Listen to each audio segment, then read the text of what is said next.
আবারও বেড়েছে বিদ্যুতের দাম। গ্রাহক পর্যায়ে কিলোওয়াট প্রতি ৯ টাকা ১১ পয়সা থেকে ১ টাকা ৫২ পয়সা বৃদ্ধি করে ১০ টাকা ৬৩ পয়সা করা হয়েছে। নতুন এই দাম বিলিং মাস জুন থেকেই কার্যকর হবে। আজ Bangladesh energy regulatory commission BERC এক সংবাদ সম্মেলনে এই দাম ঘোষণা করে। এছাড়া পাইকারি বিদ্যুতের দাম ১ টাকা ৩৯ পয়সা বৃদ্ধি করে ৮ টাকা ৩৯ পয়সা নির্ধারণ করা হয়েছে। একই সঙ্গে সঞ্চালন চার্জ ০.৩১৩৫ থেকে ০.০৭৫১ টাকা বাড়িয়ে ০.৩৮৮৬ টাকা নির্ধারণ করা হয়েছে।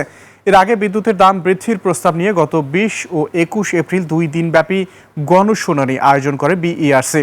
সেখানে দেশের ৬টি বিদ্যুৎ বিতরণ কোম্পানি প্রতি ইউনিট ৮৫ পয়সা থেকে ২ টাকা ৫ পয়সা পর্যন্ত দাম বাড়ানোর প্রস্তাব দেয়।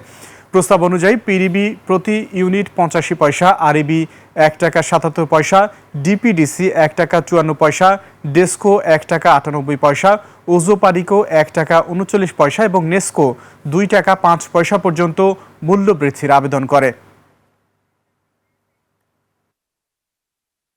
বিদ্যমান খুচরা বিদ্যুৎ মূল্যহার ওয়েটেড অ্যাভারেজ ৯.১১ টাকা কিলোওয়াট ঘন্টা থেকে ১.৫২ টাকা কিলোওয়াট ঘন্টা বৃদ্ধি করে ১০.৬৩ টাকা কিলোওয়াট ঘন্টা পুনর্নির্ধারণ করতে আদেশ প্রদান করা হয়েছে।